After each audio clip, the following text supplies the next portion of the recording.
She entered the dealership in casual jeans and a plain white tee, inquiring politely about a luxury vehicle. The salesman gave her a contemptuous once-over.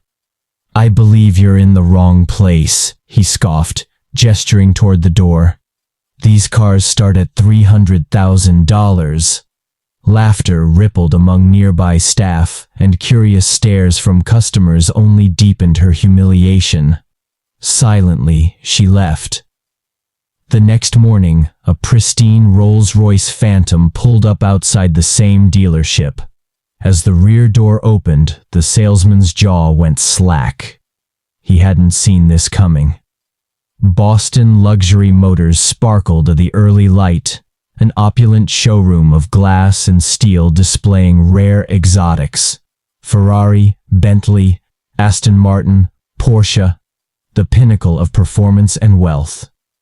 Into this scene walked Margaret Collins, Maggie to friends, her brown ponytail swaying with each step. Clad in the same simple outfit, she radiated quiet self-assurance. At 35, she exuded the composure of someone who truly knew herself. Beneath her modest exterior was a powerhouse, founder of the Collins Foundation for Children with Disabilities, an organization she'd built from the ground up, transforming countless lives. Before marrying, she had invested her entire education and energy into this mission, driven by purpose, not applause. Her gaze locked on a midnight blue coupe, the perfect gift for her sister Caroline's 40th birthday. After surviving breast cancer, Caroline deserved something extraordinary. Maggie could easily afford it. Years of success and investments had made her wealthy, though she rarely let the world see that. Nearby, sales manager Blake Thompson adjusted his navy jacket and blue tie, priding himself on identifying real buyers. Seeing Maggie in her laid-back attire, he smirked and whispered to colleagues, "This would be entertaining." "Good morning," she greeted the young salesman Daniel. "Welcome to Boston Luxury Motors.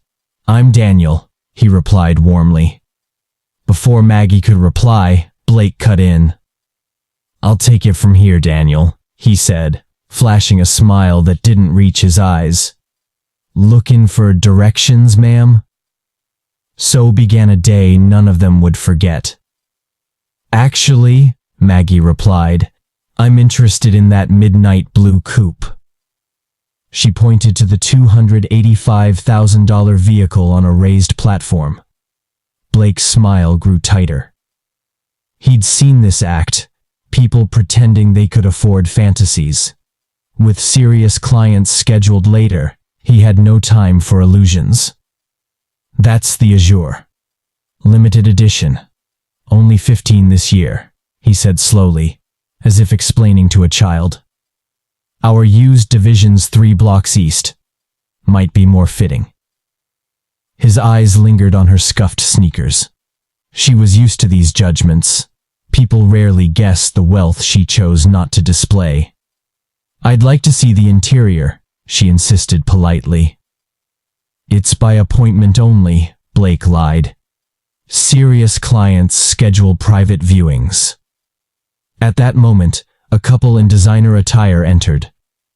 Blake's attitude flipped. "Excuse me," he said, not even looking at Maggie.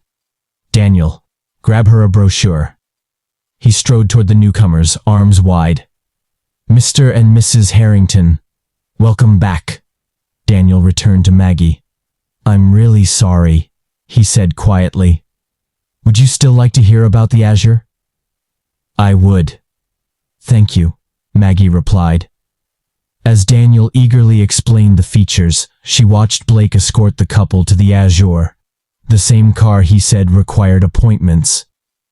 "It's exquisite," said Mrs. Harrington, "but maybe not this color." "We can explore custom options." Blake beamed. Maggie approached. "Excuse me, I was hoping to inquire about purchasing this model." Blake turned, annoyed. "As I said, This is being shown to these clients. Maybe come back or try our used cars." The couple exchanged awkward glances. "I'm interested in this vehicle," Maggie said firmly. "For my sister's birthday." Blake stepped aside, lowering his voice. "Look, people like to dream, but this is serious inventory. You're disrupting a real sale." Around them, shoppers began to take notice. Daniel hovered nervously. "I'm prepared to make a cash purchase," Maggie said. Blake scoffed. "Cash? Seriously?" His voice rang out across the showroom. "This isn't a flea market. This car costs $250,000. Buyers don't dress like—" He gestured at her. Maggie's face warmed, not from shame, but from rising fury. Not for herself, but for everyone ever dismissed by appearance. "My money spends the same as anyone's," she said quietly. Blake stepped closer. "Let me be clear. You're wasting time. Come back properly dressed, or leave." The showroom hushed. The Harringtons backed away, visibly uncomfortable. "Is there an issue?" A calm voice joined the tension. It was Richard Mason, the dealership's owner. Blake straightened. "No problem, sir. Just informing this woman about our appointment policy." "Miss Collins," Maggie said. "Margaret Collins." "Miss Collins," Mason repeated, glancing at her attire. "We typically, well, our clients understand exclusivity." "I understand perfectly," Maggie replied, voice steady despite her burning humiliation. "Your manager explained it clearly." "If you're truly interested," Blake added, "you can make an appointment, bring proof of funds, and dress appropriately. These vehicles," he waved a hand, "are for a certain class."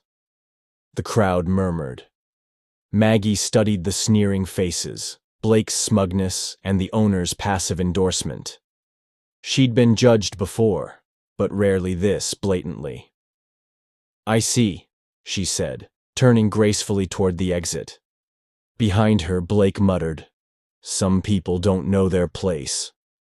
Outside, Maggie exhaled and pulled out her phone. The sting lingered, but a determined smile formed. At their sprawling estate, Alexander Collins set down his work as Maggie entered. One glance told him something was wrong. "What happened?" he asked, crossing to her. Maggie sank into a chair, the morning spilling out, the snobbery, the dismissal, the disrespect. Alexander listened silently, his brow darkening. "It's not about me." That was what moved him most. Maggie's enduring empathy. "So what do you want to do?" he asked. "Part of me says walk away. But then I think of Daniel, the respectful young salesman. I think of others judged daily." She looked him in the eye. "They need to understand worth isn't about appearances, not vengeance, awareness." Alexander smiled. "I might have just the idea. No buying the dealership and firing everyone," she warned. He laughed. "Nothing that obvious, but how about a little education?" Together they devised a plan. Not revenge, but revelation. "You sure you don't want to come?" he asked. "Number." "They don't need me to watch, but I expect the full report." That evening, Alexander made several calls.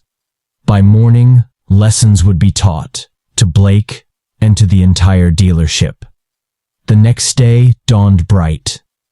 Blake strolled into the dealership, pleased with himself. Yesterday's incident, the woman in jeans, had become a joke among staff. Another pretender in a luxury showroom. He wrapped up the morning meeting, stressing efficient client screening. "It's not elitism," he said. "It's time management."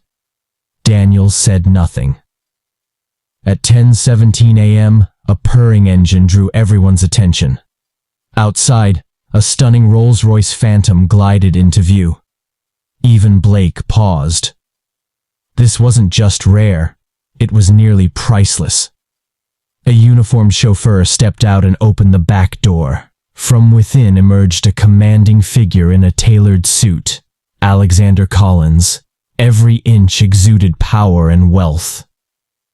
"Good morning, sir." Blake hurried forward. "Blake Thompson, sales manager. An honor, truly. May I show you our latest?" Alexander held up a hand. "Actually, I'm here about a specific model, the Azure Coupe. My wife was here yesterday." Blake's smile faltered. "Your wife?" "Margaret Collins. You told her to visit the used lot." Behind him, Daniel gasped. Blake stammered. "There must be some mistake." Richard Mason appeared. "Everything all right?" "Just telling Mr. Thompson that my wife was dismissed yesterday based on her attire," Alexander explained. "Your manager told her she didn't belong." The room fell silent. Daniel stepped forward. "She was polite and clear. She was dismissed because of how she looked." Blake glared, but the truth was out. "My wife built the Collins Foundation. Over $50 million raised. She lives simply, by choice. That's why I love her." Richard blanched. "Mr. Collins, I assure you." "Actions speak louder," Alexander said. "I was considering the Azure for my sister-in-law, but I was also planning to replace our corporate fleet. 7 vehicles, and perhaps add to my personal collection." Richard's eyes widened. That sale would shatter quarterly targets. "But now," Alexander continued, "I question whether this dealership is right for that kind of investment."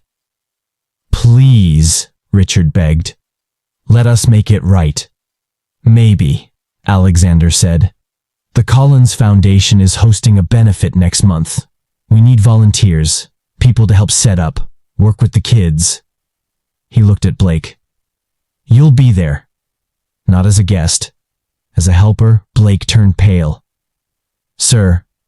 "Also," Alexander told Mason, "consider unconscious bias training. I know good consultants." "Absolutely," Mason nodded. "And the sale?" Alexander turned to Daniel. "You'll handle everything, starting with the Azure." "Me?" Daniel blinked. "Yes, sir." "Good," Alexander said. "Now let's talk specifics." As he passed the Azure, he smiled. Lesson delivered.